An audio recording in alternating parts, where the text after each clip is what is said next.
On va pouvoir commencer. Merci beaucoup de nous rejoindre. Donc, avec moi, Jocelyn Lescure, qui est donc Head of Digital, c'est en anglais, at Merck Life Science. Je vous laisserai traduire.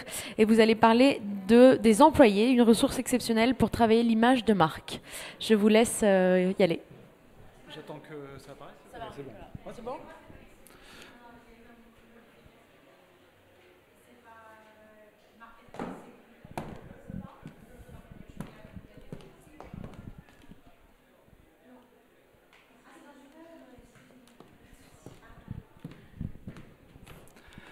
Bonjour à tous. Ça va être en petit comité, tant mieux. D'accord. Donc en fait, je travaille pour l'entreprise Merck. C'est une entreprise qui travaille dans le domaine du healthcare, donc la pharmaceutique. Nous, dans notre division, on vend les produits, les matières premières pour les industries pharmaceutiques de façon à ce qu'elles puissent produire des médicaments. Donc on est vraiment dans un marché B2B. Et en fait, on a lancé une démarche il y a à peu près 1 an et demi pour faire ce qu'on appelle de l'employee advocacy. Donc je reviendrai là-dessus. Donc en fait, l'agenda va être assez rapide. C'est qu'est-ce que c'est que l'employee advocacy? Comment vos employés peuvent vous aider à créer de la visibilité pour votre marque, pour vos produits, vos services. De quoi avez-vous besoin pour démarrer un programme d'employee advocacy?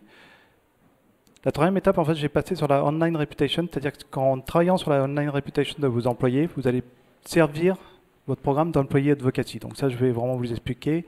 Et à la fin, c'est comment mesurer l'impact de votre programme. Alors j'aime bien commencer par cette slide. C'est vraiment une slide que j'aime beaucoup parce que même si on est tous des experts du digital, j'ai vraiment le sentiment qu'on a tendance à voir comment les choses se sont accélérées dans les 10 dernières années. Donc ça, c'est une slide que j'ai emprunté à Monsieur Stéphane Truffen, qui a créé son agence et qui fait des formations inbound marketing, très intéressant d'ailleurs, mais qui montre qu'en l'espace de quelques années, on est devenu hyper connecté. On consulte nos smartphones plus de 100 fois par jour et on est tous sur les réseaux sociaux, plus ou moins, mais clairement, ça envahit nos vies. Et je trouve que les deux images sont vraiment très très parlantes. On voit quelques téléphones ici et là en 2005. Entre-temps, l'iPhone est arrivé et ça a vraiment tout révolutionné. Donc l'employee advocacy, je vais lire ce slide-là. C'est un mécanisme par lequel une entreprise ou une marque va mobiliser ses salariés pour devenir ses ambassadeurs, non seulement dans leur vie professionnelle, mais également parfois dans leur vie de tous les jours en utilisant principalement les réseaux sociaux. Et alors ce qui est très intéressant, c'est que ce n'est pas seulement vos employés qui vont devenir les ambassadeurs de la marque, ce sont aussi les connexions, les amis de vos employés qui vont pouvoir devenir aussi l'ambassadeur de la marque. Et je vous remontrerai après pourquoi. Il y a plusieurs bénéfices à lancer ce genre de programme. Outre le fait que déjà ça ne coûte pas très cher, c'est plutôt de l'investissement interne, de la formation. Le premier évident, c'est la portée de votre message. Vous allez pouvoir toucher un public très large grâce à ce type de programme. Le deuxième, c'est l'authenticité et la crédibilité. Il y a un certain nombre d'études qui ont montré qu'un employé qui partage une news de son entreprise aura beaucoup plus d'impact qu'un CEO. On a tendance à plus croire l'employé que le CEO quand il partage quelque chose sur les réseaux sociaux. Troisième bénéfice, c'est clairement l'employé engagement. Donc l'employé va se sentir acteur dans la communication, dans l'activité de l'entreprise, et va pouvoir jouer un rôle pour créer, pour faire porter le message autour de lui. Quatrième bénéfice, c'est le marketing. Vous allez pouvoir gagner du earned media. Donc le paid media, c'est Google AdWords, c'est des publicités que vous pouvez faire sur des réseaux affiliés. Owned, c'est les visites que vous avez sur votre site web. Earned, c'est tous les likes, les shares, les mentions que vous allez pouvoir gagner sur les réseaux sociaux. Et le cinquième bénéfice qui est très intéressant et là aussi les ressources humaines sont très intéressées par ce genre de programme, c'est que si les employés commencent à partager des posts, des news de leur entreprise, c'est que forcément c'est perçu comme ils aiment leur entreprise et ils ont envie d'en parler.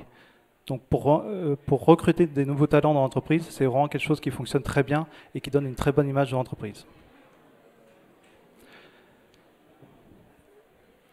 J'ai sorti 2 chiffres qui viennent d'une étude de HotSuite, je suppose que vous connaissez probablement tous, où ils ont comparé les programmes de employee advocacy et les canaux traditionnels.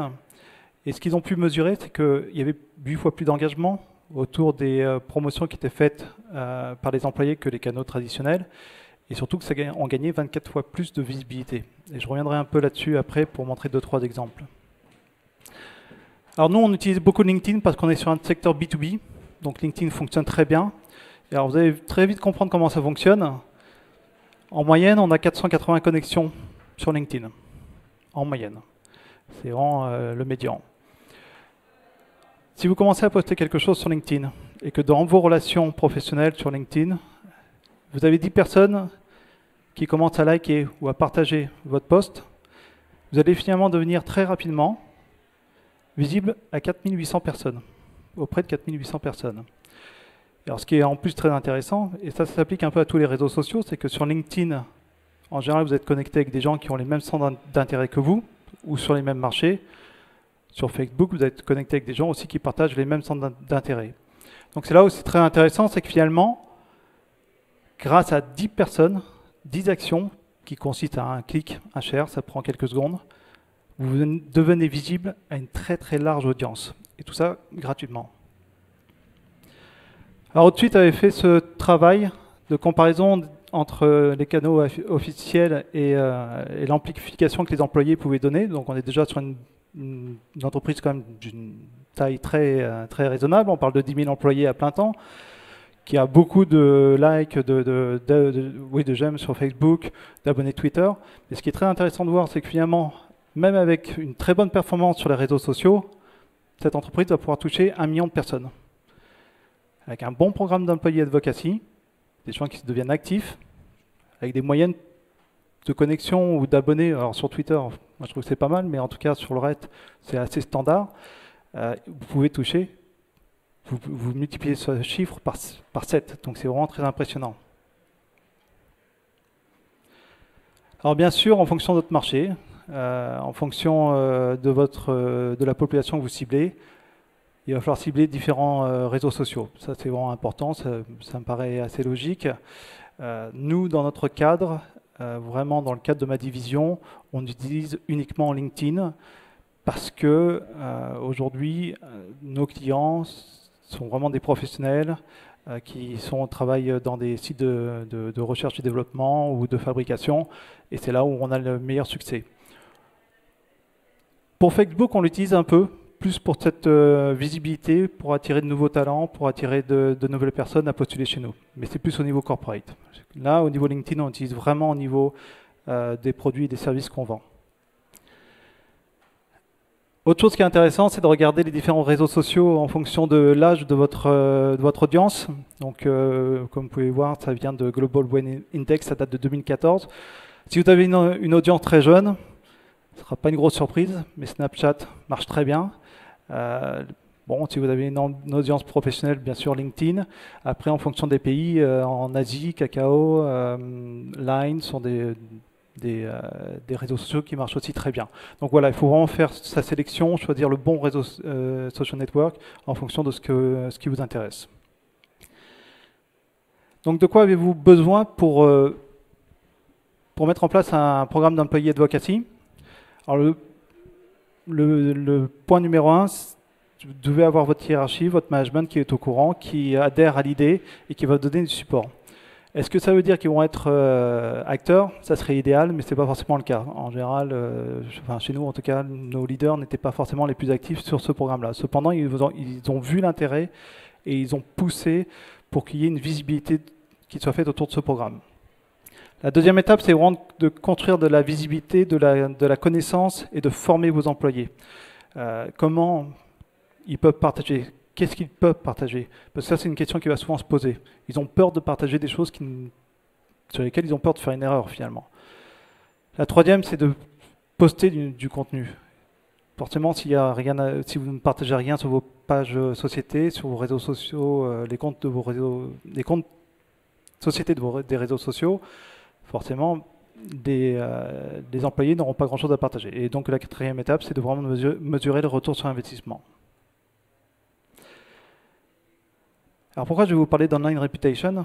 En fait, c'est tout simplement, c'est un des freins qui est arrivé assez vite. C'est quand on a voulu lancer ce programme d'employee advocacy, tout le monde était d'accord, tout le monde adhérait à l'idée, tout le monde disait ouais c'est bien, c'est super, on va le faire. Et finalement, la mayonnaise prenait pas, ça marchait pas.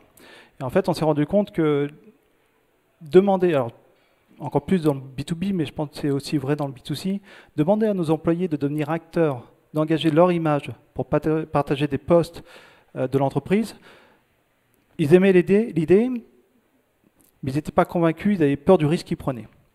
Et en fait, le but, ça a été de dire, si vous travaillez votre réputation en ligne, et ça intéresse tout le monde, si vous commencez à avoir une belle réputation, que ce soit dans le cadre du travail, que ce soit peut-être pour trouver de nouveaux marchés, même pour les vendeurs, pourquoi pas pour être recruté par une autre entreprise dans le futur. En travaillant votre online reputation, vous allez pouvoir servir l'employee advocacy. Et comment? En fait, parce qu'il ne suffit pas d'avoir un beau profil, par exemple sur LinkedIn, il faut être actif sur les réseaux sociaux pour avoir une bonne réputation en ligne. Une bonne réputation en ligne, c'est quand on est sur Google, avoir plusieurs liens qui font référence à vous, à vos activités. Donc c'est vraiment ce qu'on a fait. En fait, on a mis en place un programme de formation sur la online reputation. Là aussi, ça a plusieurs bénéfices. Ça a plusieurs bénéfices parce que, tous vos employés vont avoir une belle carte de visite sur Internet. Donc forcément, c'est très intéressant.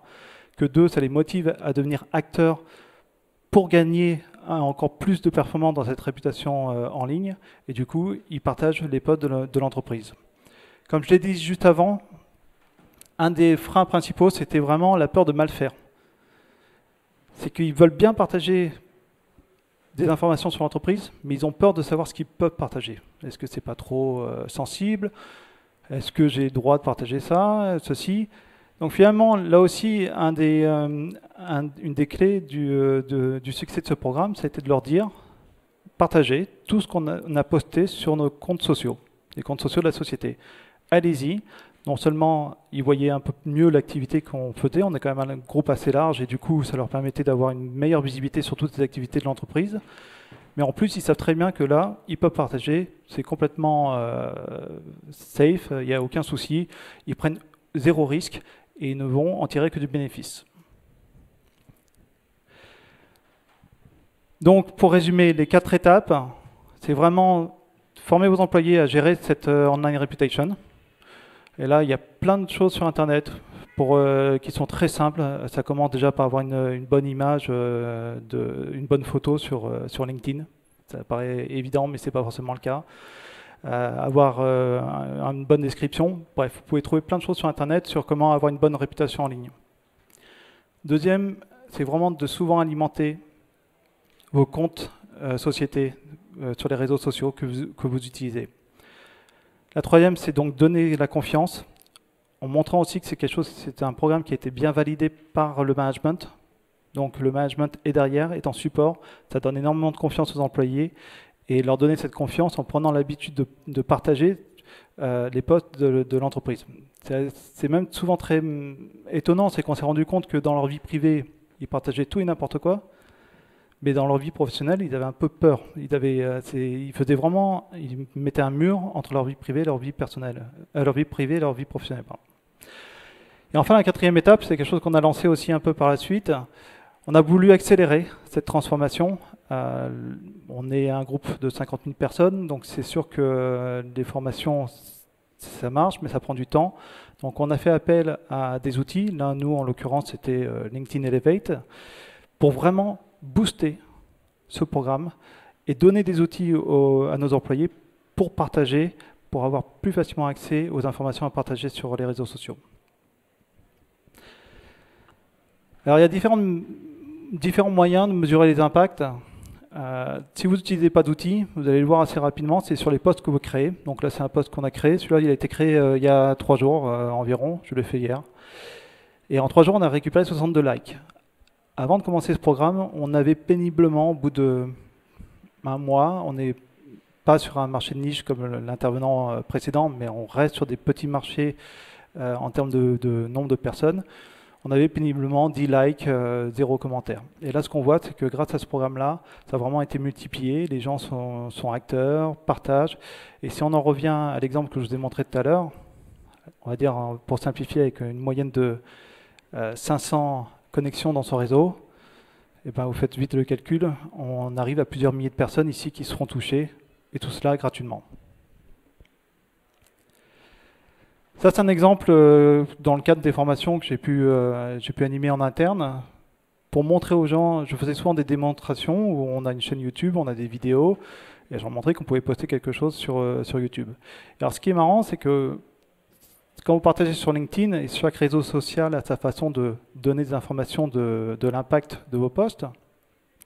Et là, on montrait clairement que non seulement on touchait son premier réseau sur LinkedIn, mais grâce aux personnes qui likaient, qui sharaient, qui partageaient, on arrivait à toucher un réseau encore plus grand avec lequel même moi je ne suis pas connecté du tout.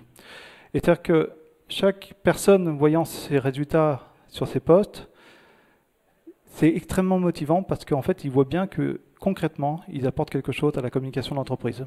Vous voyez bien, les chiffres parlent d'eux-mêmes.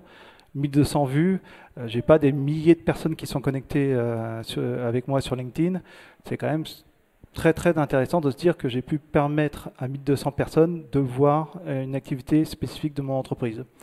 Et donc ça, si vous le multipliez par le nombre d'employés, encore une fois, les petites rivières font des grands fleuves et ça devient vraiment très efficace. Et tout cela gratuitement. J'arrive à la fin de ma présentation. Là, c'est quand on a utilisé le LinkedIn Elevate programme, donc un de ces outils pour vraiment booster cette visibilité. Vous voyez avant et après comment l'outil nous a permis de vraiment accélérer notre programme d'employé advocacy. Et c'est sur un espace de 3 mois. Donc on a déployé ça sur l'ensemble des employés. Il y a des aspects légaux à respecter pour avoir la validation de l'employé. Mais clairement, sur des marchés comme aux États-Unis, en France, aux Pays-Bas, en Allemagne, ça nous a permis d'augmenter 17 fois le nombre de partages que nos employés faisaient. Donc on a vraiment gagné en visibilité. C'est vraiment une accélération du programme. Et voilà, sur le nombre de partages, on est passé à plus de 158%. Voilà, je vous remercie.